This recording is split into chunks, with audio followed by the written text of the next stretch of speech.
Long day. Yeah.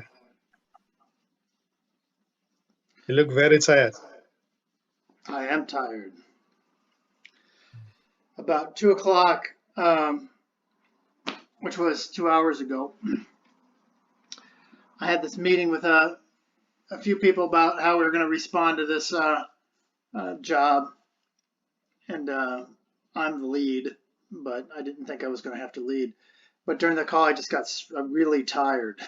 So, and then we when we got on the call to talk about how we were going to respond to the job, it was like all up to me. Like everybody just sort of disappeared, and I had to explain the whole thing really tiredly and really ramblingly. But anyway, Yeah.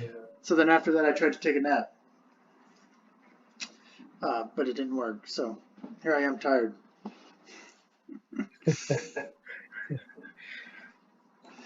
Yeah. The body has its own limitations. Yeah. Yeah. And when I laid down, I felt empty. I've been feeling that more and more, just completely empty. I don't like that feeling.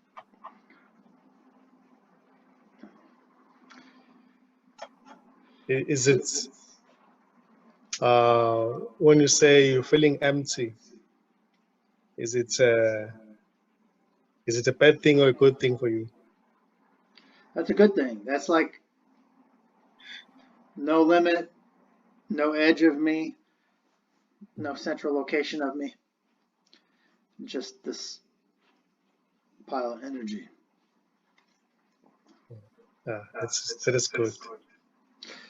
So that guy, so Martha is 10 years older than me, and Charlie Kremniak is 4 years older than me. And their parents tag team raised me. So my father was putting his life back together in the 70s after bout with alcoholism. So I would spend about 3 nights a week over at their house. So Martha was my babysitter or my child sitter, you know, when I was too young to be alone during like the summers and the spring break. But then, you know, the relationship with Charlie, we're still like brothers, but, you know, so I've known him from the time I was 3, you know. So, yeah, huge impact on me. So, amazing to see you in the same photograph as him. Very strange. Yeah, it is. It is. You know. It's amazing. Yeah, things happen. Things happen. I was telling him, I'm not sure he's ever even met anybody from America before. They're like, really? I'm like, I don't know. Actually, that was my first time. It was. Somebody. Yeah. I thought it might be. Yeah. Yeah, they are very lovely people. Yeah, they are. Their energy is very light, it's very good. Yeah. When I met them, I felt that, you know, that connection. Yeah. They are very welcoming. Their presence is very welcoming, very peaceful. You know. Everyone gets pretty suspicious when I start talking to them about my friend from Africa. They're like, you don't send them any money, do you? I'm like, well, a little bit, but not much. But you know, it just seems so odd, you know. So it's really nice for you to be able to meet them. I think it's really, you know, particularly Martha. When I started telling her, well, you know, I talk to this guy in Durban every week. She's like, what? Really? But yeah, I mean, she seems. It was nice to see her smile. I mean, I guess Agri was sick for so long that you know, when he passed, it was it was not traumatic for her, that she was sort of ready for it, I guess. Had made Yeah. peace with it at some level.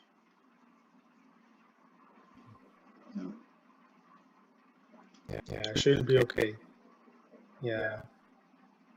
Everything comes and goes. Yeah, I explained to her that, yeah, everything comes and goes, and then she'll be fine. She'll be fine. And we even spoke about some things like, when there's I spoke about the flashing bulb. When the bulb just suddenly flashes. Mm-hmm. I told her that it's when there are spirits around there. And then she confirmed that happened when Agri passed at Oh, that really? moment. Wow. Yeah, Huh. yeah. So she was very excited to hear that. Yeah, and we had good conversations as well with Charlie. Yeah. When Agri was sick, in America these things are not as common, I don't think. But I just said, well, I do know a faith healer that lives in Durban. She's like, what, really? I'm like, yeah, I mean, in Kosi. But, she didn't take me up on it, probably partially because she does know that it was his time. But, yeah, so she knows that about you. So she was sort of, I guess, prepared for the Yeah. level of conversation. But she's a very spiritual person, has always been a very spiritual person, ever since she was young. Mm. Yeah. Yeah. She actually told me as well about her faith. Her faith in Jesus Christ, in God. Mm-hmm. Yeah. It was wonderful. And Charlie, on the other hand, spoke about he likes technology, things that has to do with the evolution, life, something like that. Yeah. Yeah, Charlie's never been too religious. He's never been too religious. Mm. He's more spiritually inclined. I don't know. Sometimes it feels like he has a lot of his mind weighs on him pretty heavily a lot of times. So right now he's in a strange position because he's not very old. He's like, what, 56 years old, and he's retired, right? I mean, he worked for the city of San Francisco for 20 years, and then that was old. He could take young retirement. So he's in a position right now where he has to figure out what to do for the rest of his life. Oh, yeah. Which is why he can come and take care of Martha. He never had any kids. He married a Turkish woman, a great Turkish woman, but he married her when she's about my age, but she was already too old to have kids when they got married. So I don't have any kids, you know. So he's trying to figure out what to do with his life, I think. So I told him if he got back together with you and you started to do your thing, um, to not resist it, to not resist it mentally, the ideas, to just let it flow over you. I told him um, it was a great opportunity to be able to meet you, in person. That you'd realized to an extent that is very amazing, and that you know, although I've got a lot of friends that argue about what you say, that everybody's in agreement that that is true. That when you say you see no difference between yourself and somebody else, it's not a metaphor. That you literally see no difference, and that's a very um, yeah. So uh, maybe next time, if you guys can spend some time together, you can talk to him. He might be more receptive. I think he's definitely at a changing point in his life. Yeah, Yeah, yeah, yeah. Actually, we arranged to meet this coming Sunday. well, that's great. Yeah. Yeah, he wanted to meet me again this coming Sunday and just hang out.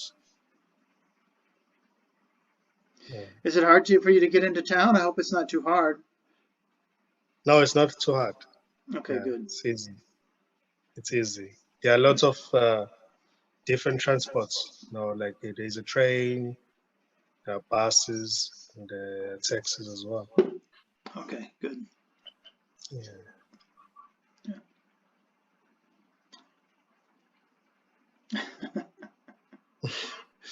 And you know what else? You look different in the sunlight. In the sunlight. In the sunlight. Yes. In this lighting, you look much darker. In the sunlight, you look much more bronze. Yeah. Your skin looks. I'm just so used to seeing you in this kind of spotlight. Yeah. Yeah. Oh, I saw those photos. Uh, I saw those photos. There's a difference. There's a difference indeed. Yeah, yeah. There's a difference. They're great pictures. Yeah. Yeah, wonderful.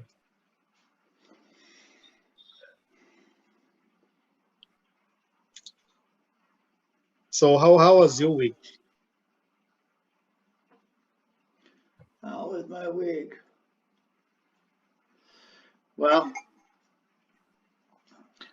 we're gonna move to the other side of the country, and that's it's not real easy for my kids, you know, because they're young adults, but all they know is this house, right? So the change for them is they're having a hard time. They're young adults, so one of them is living with us now, so she would have to live on her own while she finished college. Um, so she would have to get a place in 6 months or so. She's lived by herself before, so that's not first time, but she wants to move to New York anyway.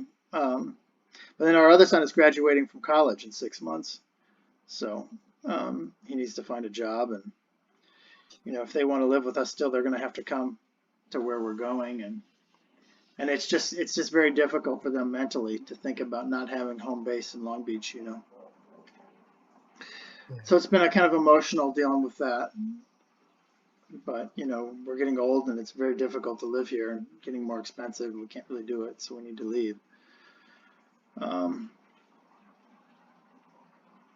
Yeah, and just a lot of work stuff going on, but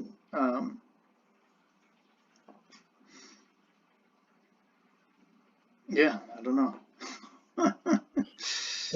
uh, Visions and moments of clarity that last longer, that are less amazing. You know what I mean? Yeah. My moments of clarity are less fluid. They seem more just empty, right? You know.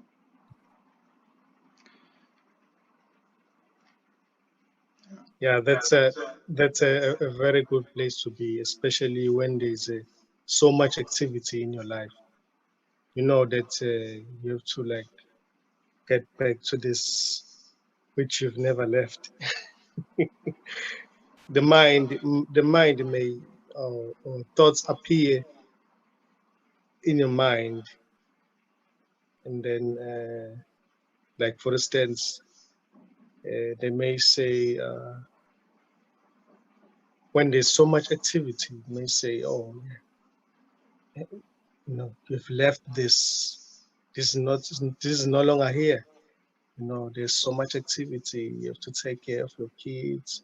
You have to look after your family. You have to look after the business. Now, this is not here."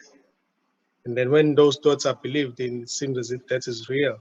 But there's always this. You're always in this place as nothingness. I also find that there's some things I do in my job that are hard. right? Writing is hard. Um, Confronting people is hard sometimes, or whatever it is that's hard. But it's sort of if you're empty, then you don't have to resist it, and you just do what's hard, and then it's done. You know what I mean? Yeah, So I'm finding that this writing and everything, it's just like, okay, this is hard. You just go ahead and do it. You know, there's less resistance to the tough things too, so that's good. yeah, that's a good thing. Yeah. That's a good thing. And the calls on Sunday are really nice too, you know, with Alan and Peter and a couple other people, Aja and Dia. So that's fun. They're all very like the Wednesday calls. Like halfway through the call, you definitely feel like you're just kind of glowing a bit, you know, just from everybody's energy. And we all enjoy each other's company quite a bit, so that's nice. Yeah, that's fantastic. Yeah. Fantastic.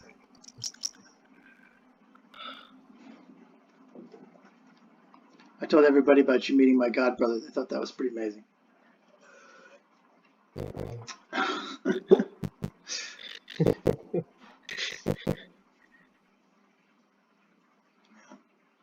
Yeah, and as well the meeting on Thursday.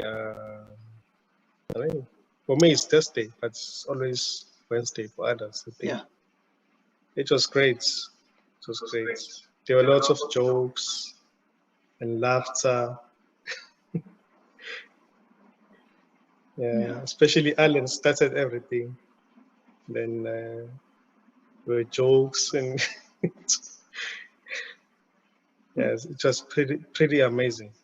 Yeah, pretty amazing. Yeah, I like that call. I just have to pick some. You know, I've got I've got 5 I have to do every week. Wow. And that's just that those are just the ones I do for fun, you know. I mean, I've done 5 today already, right? But that's for work. Yeah, a very busy man. Yeah, it's true. Yeah, very busy man.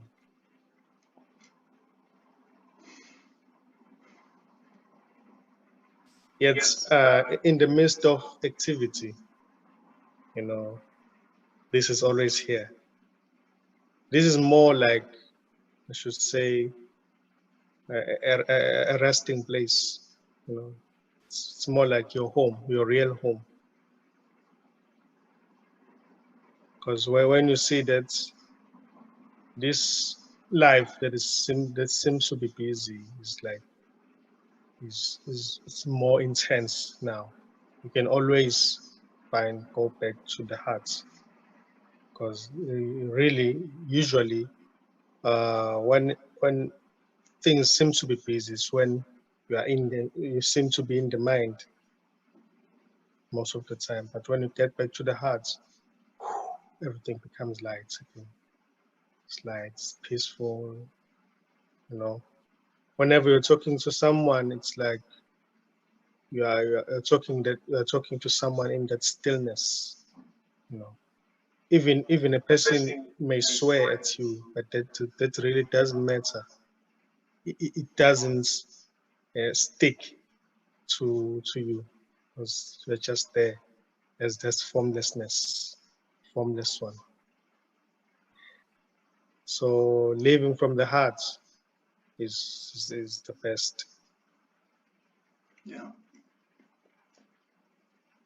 Even though there's no one to live from the heart. This is just yeah, it's just a language I'm trying to communicate. But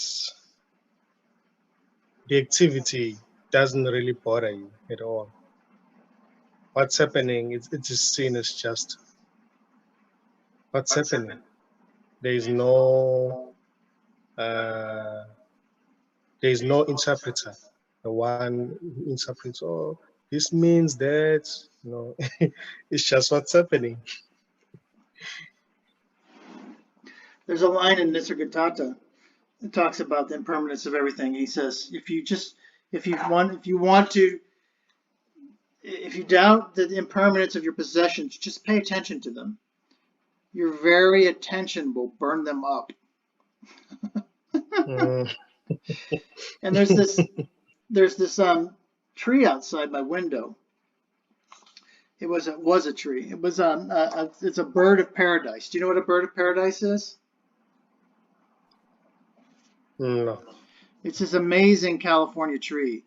They're usually just flowers, but the one outside my window was a complete tree.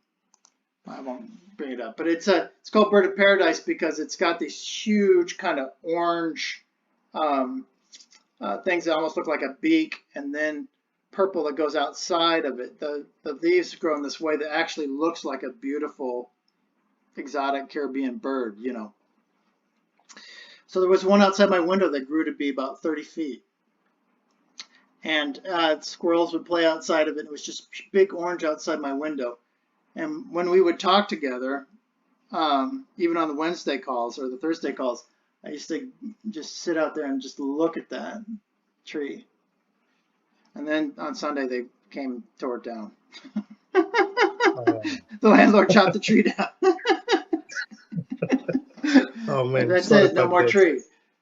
It was like this anchor that I would use. I don't know. I was just like, I just remember the first times I ever listened to you talk. I could just see the lucidity in the tree, and now it's gone. Ah man, that's bad. Yeah, such is life. But it does seem like the more you concentrate on these objects, they just disappear. You know, Yeah. no matter what the object is, an idea, no matter where you try to rest, that's the next place that's just going to kind of be pulled out. You know.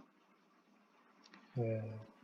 But you know, the other exercises I've done when I was seeking, uh, I would just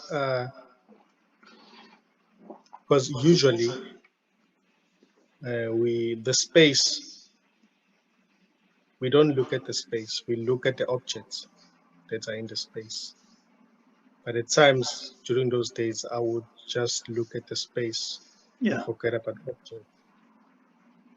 When you look straight to the space between the table, space between the cars, between the people, you know, it seems as if all those objects, people, tables, cars, they're just disappearing. And you know, that brings that peace, harmony, you know, it's everything becomes light and peaceful when you just focus on the space, and the space will never go away, but any object will move, you know, but the space just doesn't move.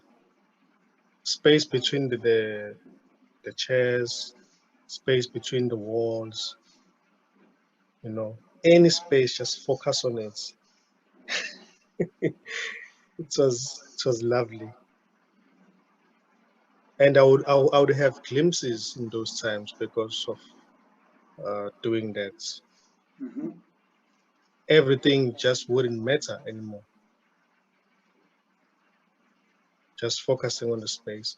You would hear people literally as if they are talking very far away, but whereas they are closer to you.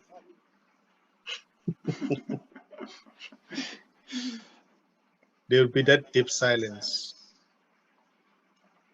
as right now it is. There is deep silence right now. It's peaceful. You know, nothing matters to this. Every conversation, you know, it's okay. It's beautiful. It doesn't matter what we talk about, but everything is light and perfect. Because it is seen that everything is just an expression of wholeness. Everything. This nothingness.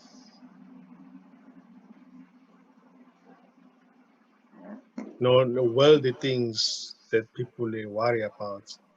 They don't matter. They don't matter. You know, whether life brings havoc or brings good things, it doesn't matter, because you know everything is beautiful. This is very beautiful because it cannot be taken away. It is always here with you as your own self.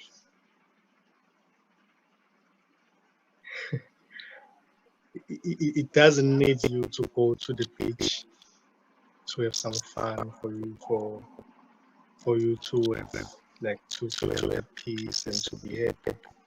Even in the midst of work, business meetings, intense business meetings, it's just there. It's like 90 beach. So this is always here.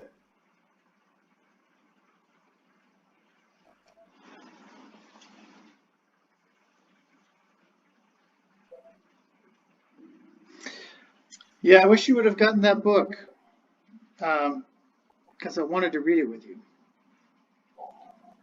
There's 101 chapters. Maybe I'll get you another one. Yeah.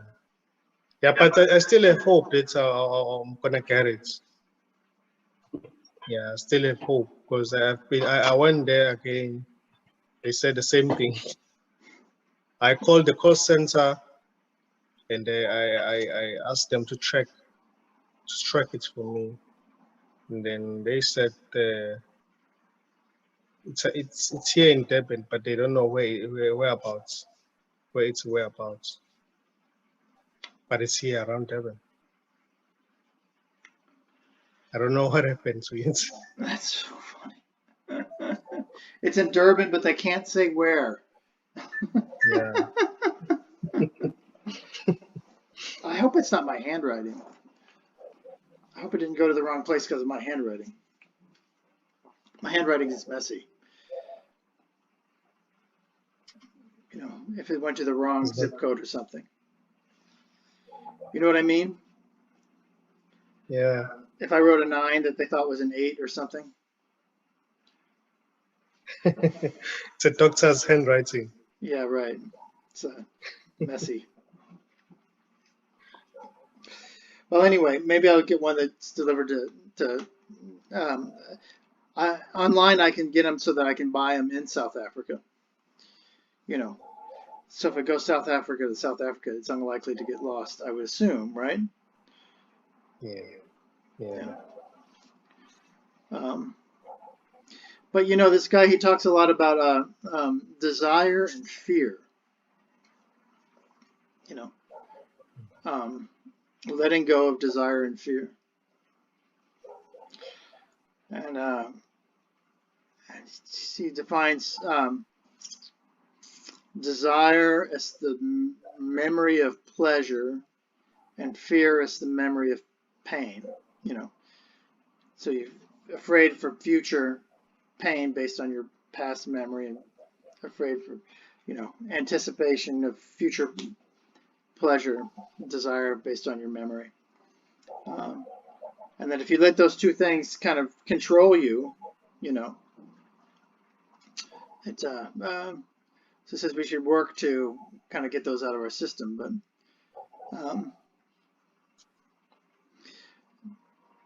I guess the way that he would say is to get those out of your system would be to you know, concentrate on the present and realize the banality, the ultimate banality of fear, of what you're fearing and pleasure, what you have desire for and what you fear, right? And partially the way that you do that is to realize, you know, that you're not what you think you are. And then once you do that, then ultimately the desires and the fears fall away. But there's remnants, you know. There's a cascade. There's a they have momentum. You know, even as you begin to, you know, to understand those things, your old fears will still start to grip you almost out of habit, and your old pleasures will start to grip you almost out of habit, or at least that's been my experience, you know. Yeah. So I don't know if there's anything to do. I mean, I can hear you saying already it's okay. Everything is okay. Yeah. You're already there. You're Yeah, already right. there. Yeah. Yeah. The sense of not being there is already happening there.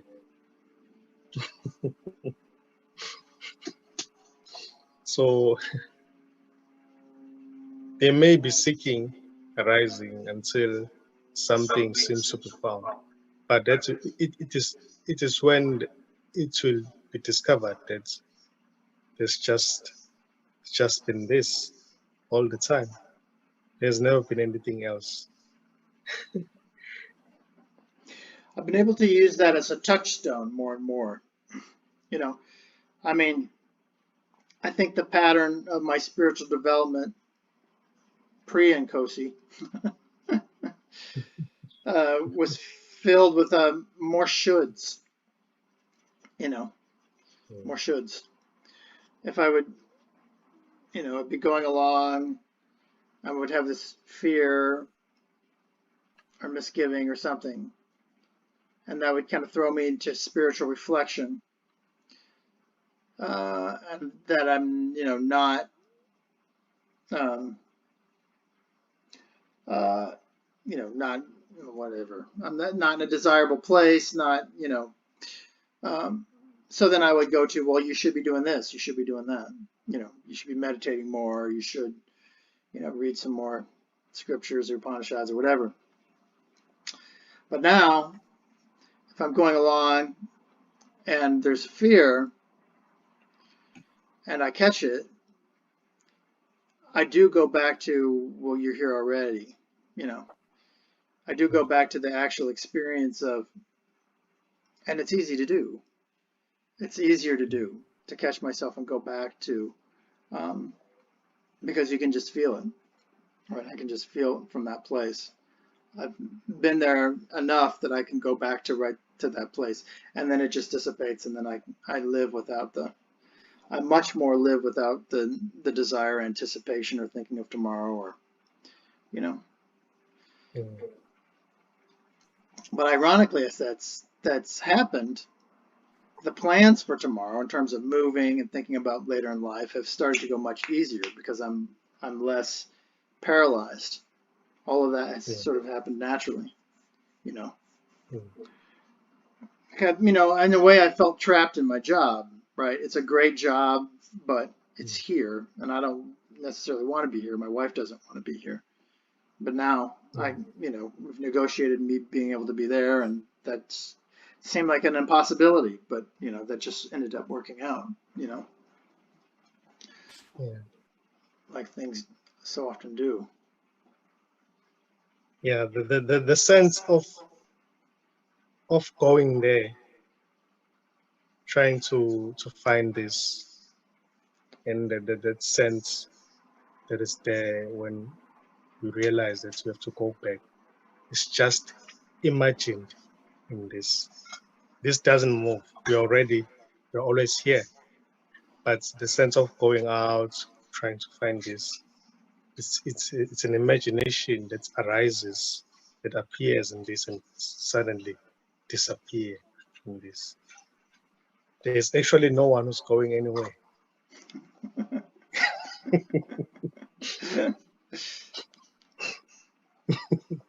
Already. Nonetheless, that's my experience in this. Yeah, but it's not bad. It's not good or bad. It's just what seems to be happening. It's okay. Yeah. As I always say, there are no should and shouldn'ts. This doesn't say there shouldn't be any seeking. This doesn't say there shouldn't be any meditation, because everything is this. Meditation is this, seeking is this. Not understanding is this, understanding is this. So there's no escape. Murder is this.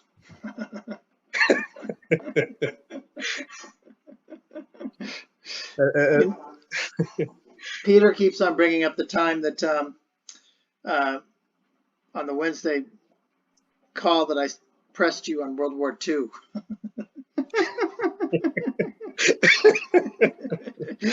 He says, man, this guy's an asshole.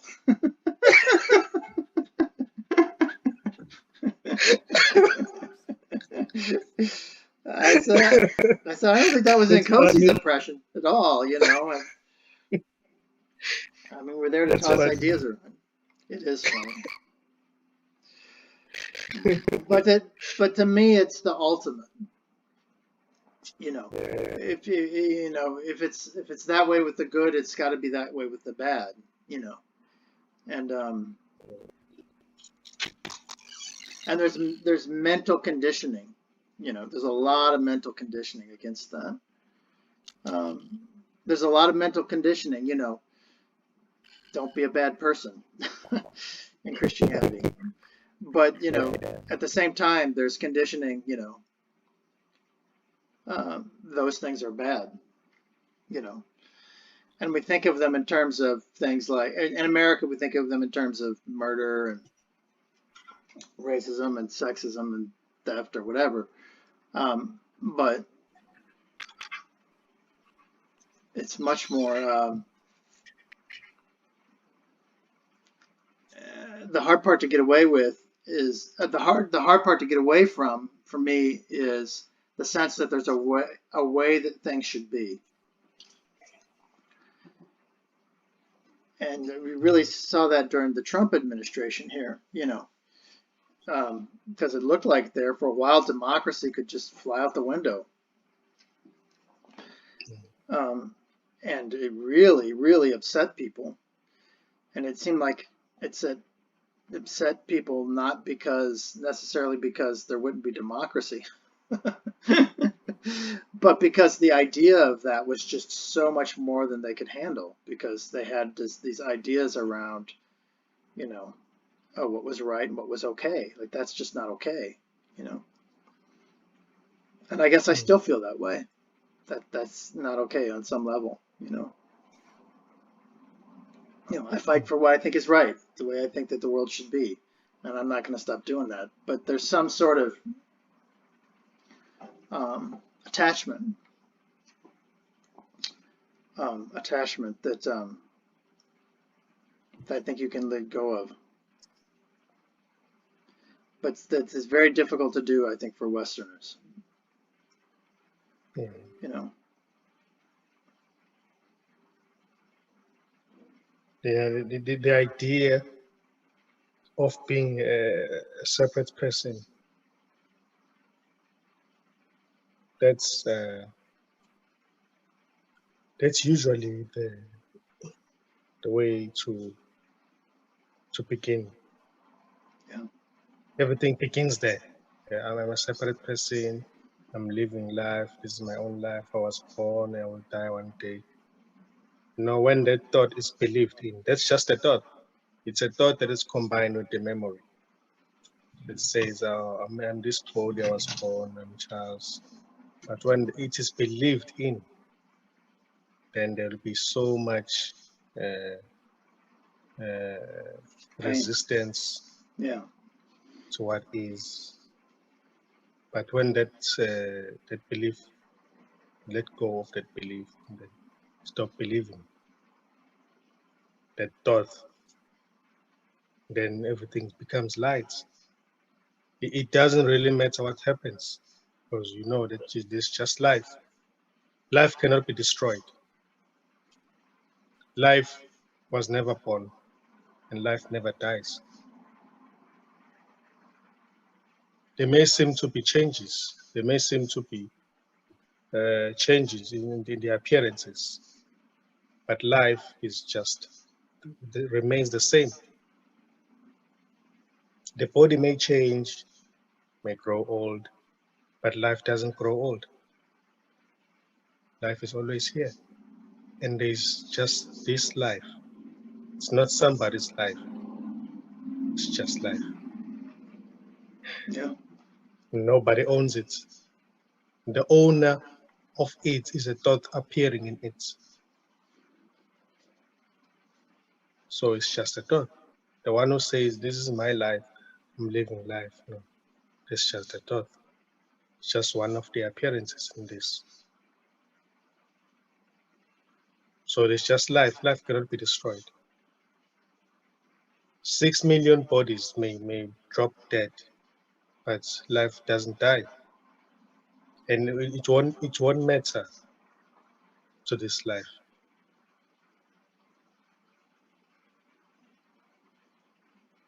It will seem as if nothing happened.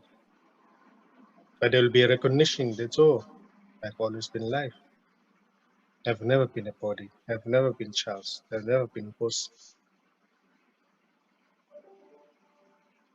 And that recognition is always there. And there seems to be an identification arising in it as well. So I would say this is more like a play. It's a play.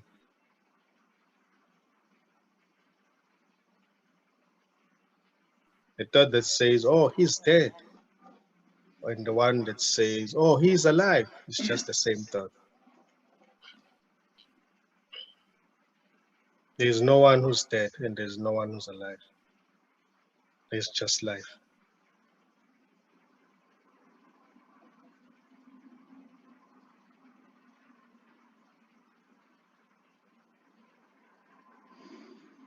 It's not somebody's life. And life doesn't end because it has no beginning. And life has no position.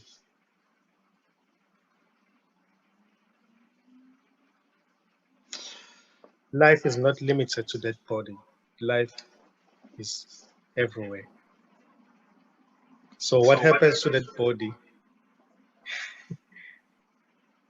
it won't matter to this life and the life you are. There'll be a recognition that, oh, this is just life. So And why is there cruelty? Why is there cruelty in this? cruelty is just one of the appearances in this. And then there's no why. It's just what seems to be happening. There is no why. Mm. Yeah.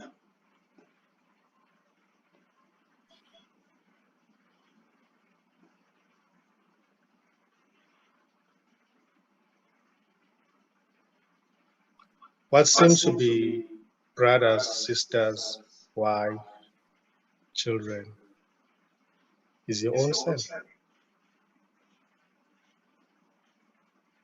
already. Is your own self expressing Yeah, like so that. I'm cruel. Cruelty is one of the appearances in this. You are everything as well at once. Yeah. You are everything.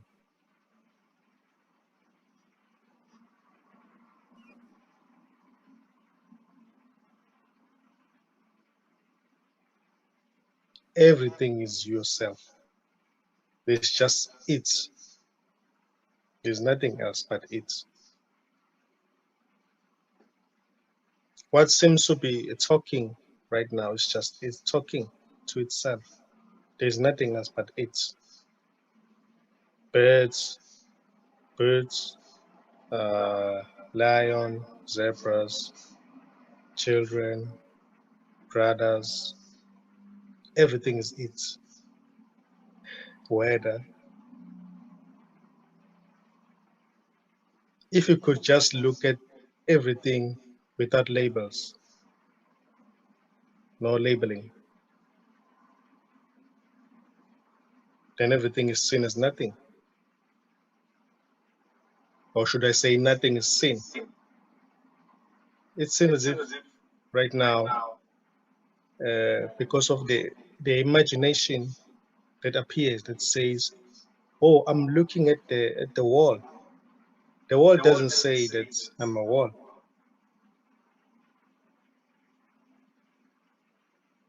A wall, the word, this label, just it appears when you look at the wall. It appears that, oh, I'm looking at the wall, but that's not the wall. If you can just look at it without this labeling, it will be seen as nothing. So everything already is nothing. Everything is nameless already. So they are not things.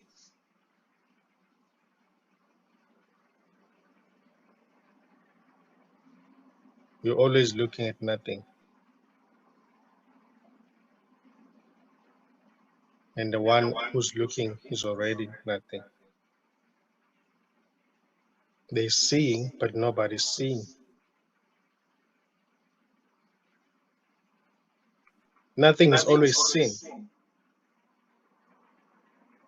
Then later labels seem to appear. Oh, I'm seeing a wardrobe. I'm seeing a fan. I'm seeing a globe. It's a thought appearing in this. Nothing is seen already.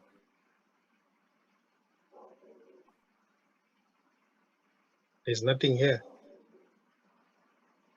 So nothing is happening.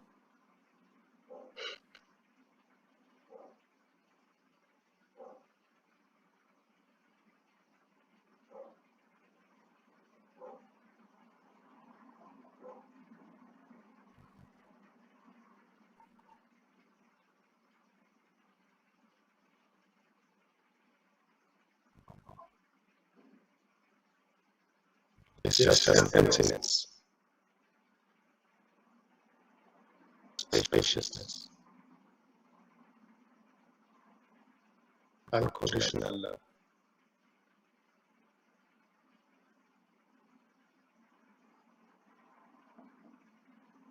There's nothing.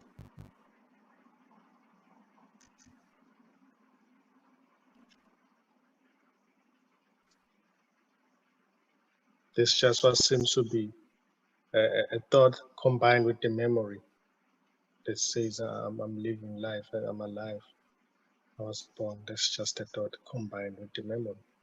The memory doesn't even exist except as a thought. A separate person doesn't really exist except as a thought.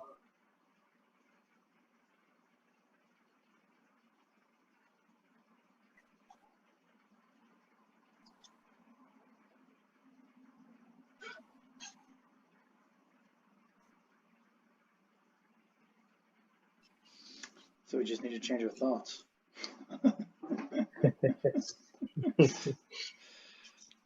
Wait a second.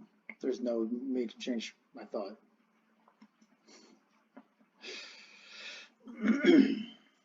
Yeah, they're not your thoughts, they're just thoughts appearing. And the one who claims to own them is not there. They're just thought appearing. But nonetheless, I listen to you. Those thoughts will change. And the space we'll begin to see. Right? That's good. I like that.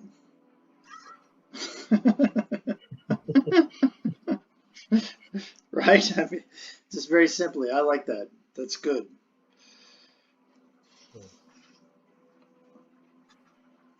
Yeah, it's okay. It's okay.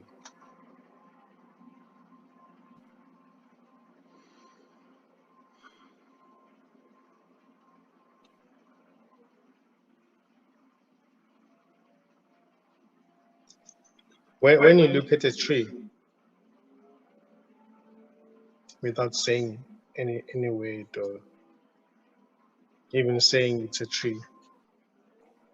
There's that deep silence that suddenly appears.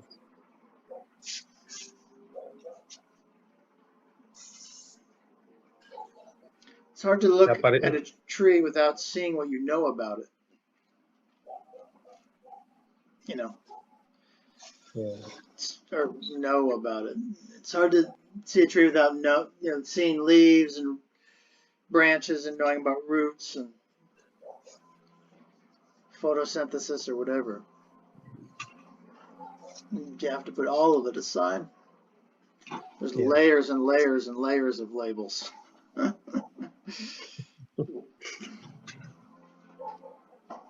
To be put aside when you look at anything.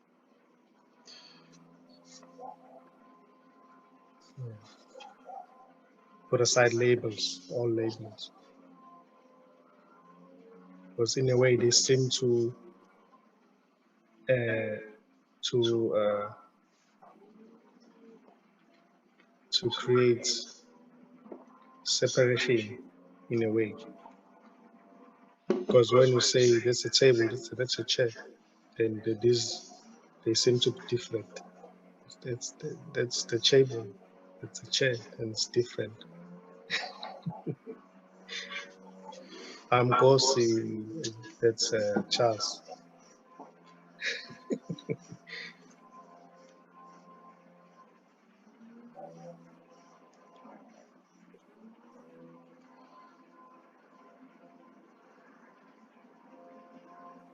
But everything is a projection. You look at things, and then there's a projection. Oh, this is this and that and this and that.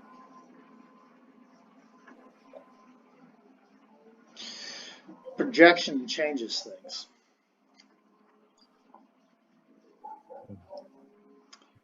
It totally changes things.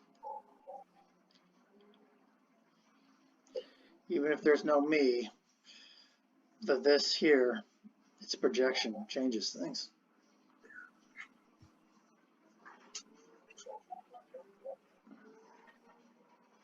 Things start to become, in a way, they seem to become dull and old. But when they are seen as they are always new. They're always beautiful, beautiful. The table is beautiful. It's something amazing. Simple table. Dust is beautiful. There's that deep silence, that deep.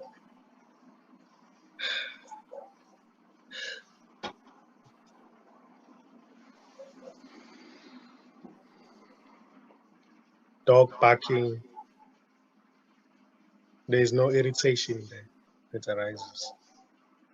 Is that on your side of dog barking? Yeah. I've got a leaf blower.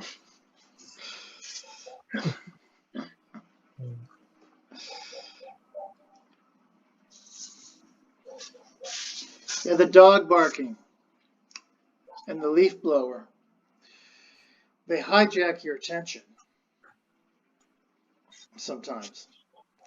Sometimes you can't think of anything else but this leaf blower, or this dog, which seems to be pulling you into like thoughtlessness sometimes. The loud noises, it's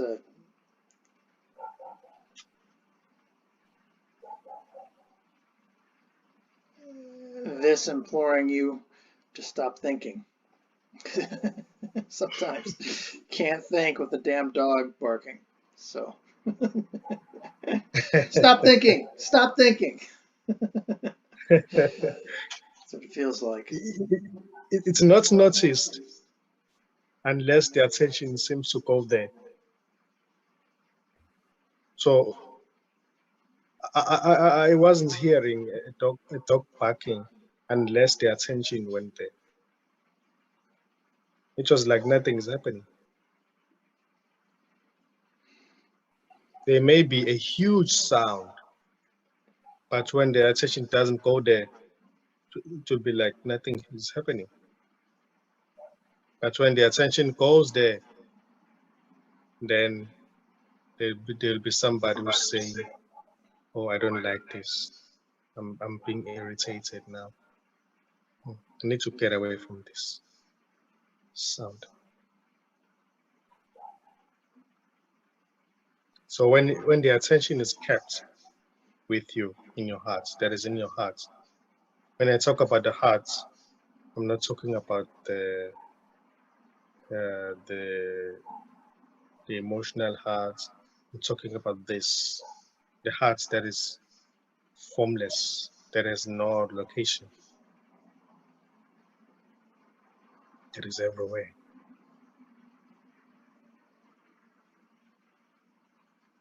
So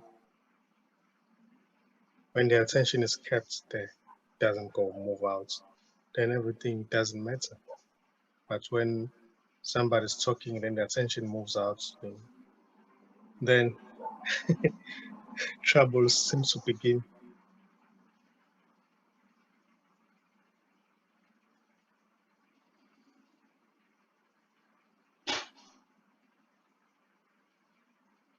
So nothing matters to this spaciousness. Space doesn't say, "Oh, you shouldn't burn fire. Fire shouldn't burn." Space doesn't say there shouldn't be water.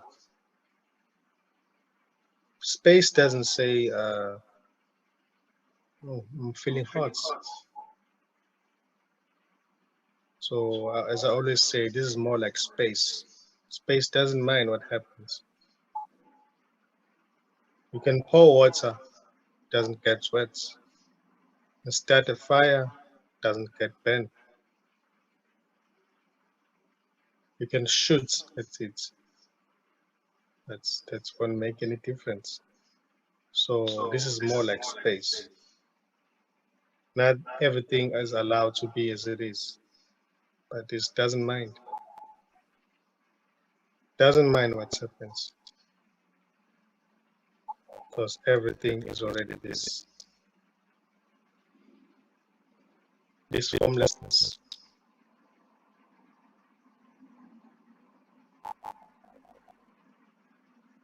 What seems to Charles, just not yet.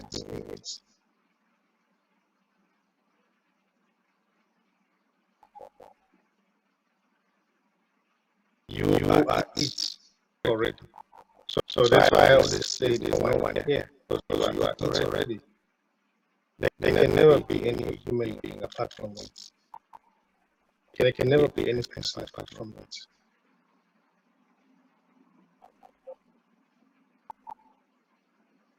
So you're not there in a sense that everything is it, including what seems to be you.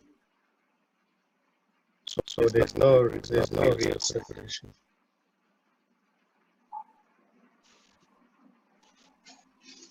Even a thought of separation is it already.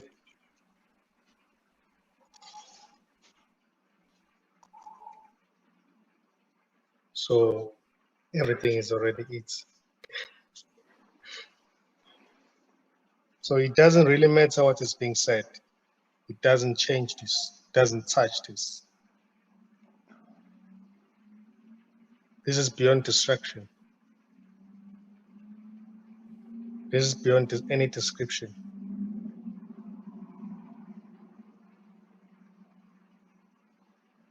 It cannot be destroyed, it cannot be burned with fire, it cannot catch words.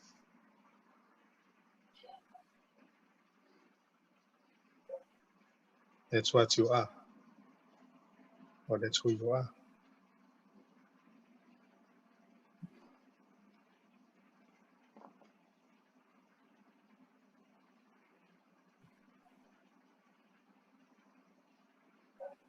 I'm gonna die one day. It's a thought appearing in this, because there's no one who's living already. So no one will die, will ever die. I'm alive. It's a thought appearing in this wholeness.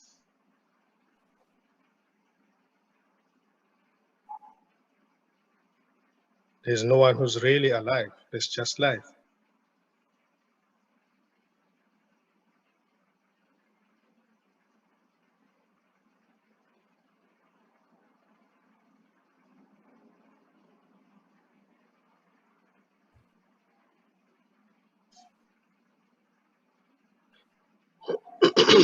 Excuse me.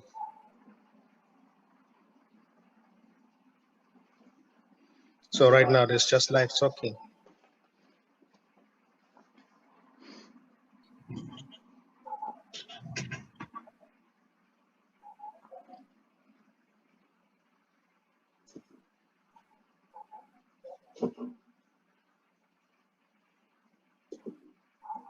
Life listening.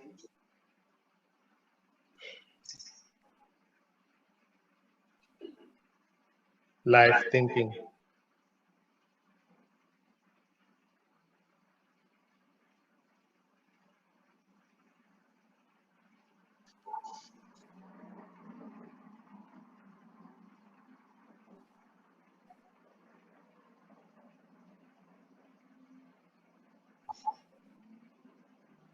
So you are not an object, basically. You are formless and empty.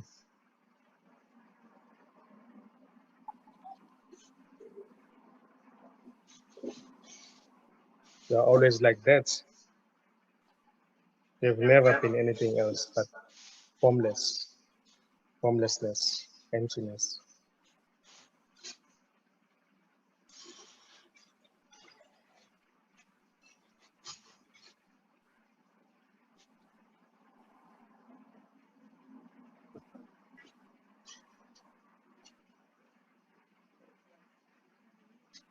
Even what seems to be an object is seen in this formlessness, emptiness.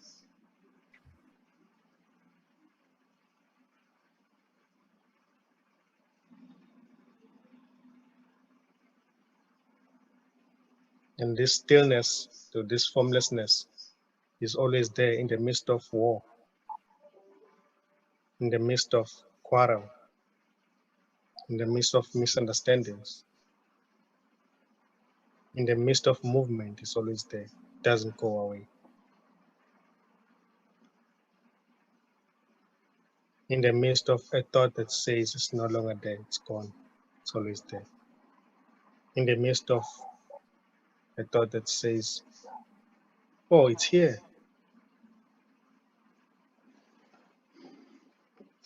In the midst of not getting it, it's always here.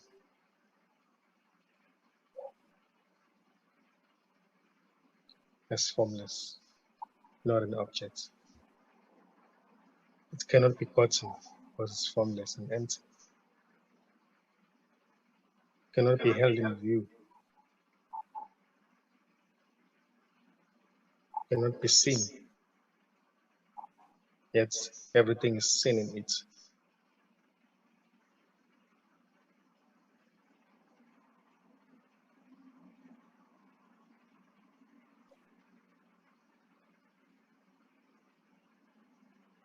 This is what you are already.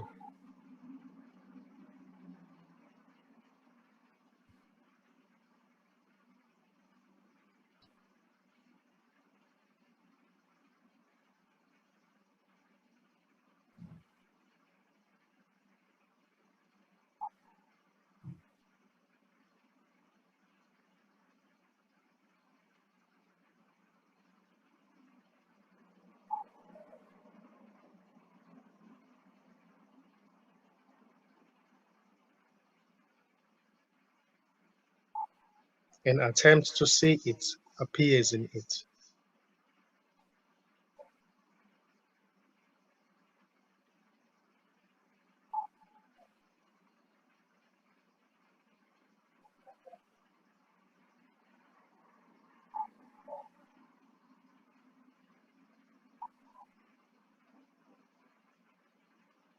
Giving up on it appears in it. Not getting it appears in it.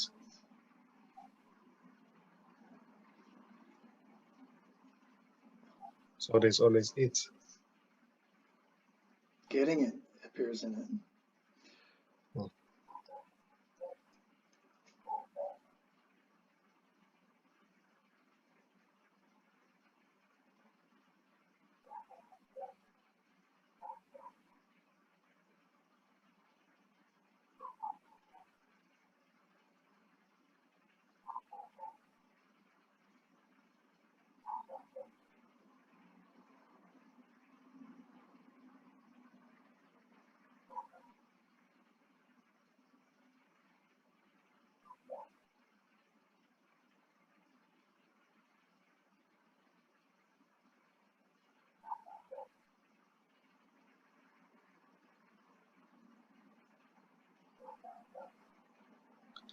Talking or not talking doesn't matter because everything is it.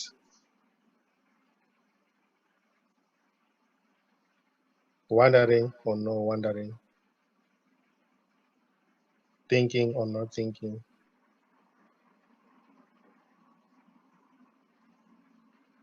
smiling or not smiling doesn't matter. Everything is it. Movement or no movement.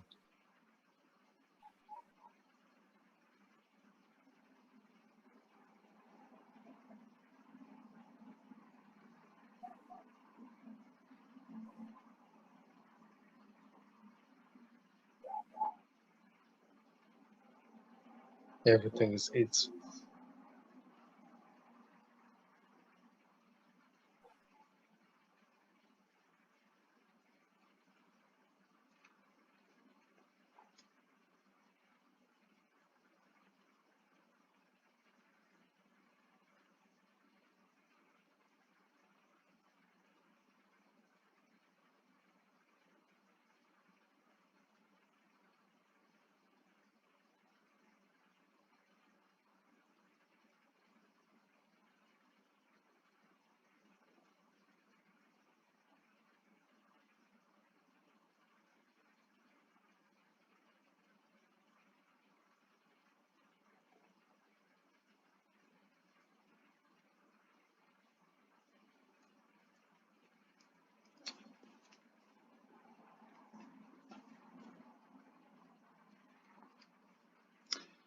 Give my love to your auntie. Thanks. I'll pass the message. Thank you, Nkosi. Yeah, welcome.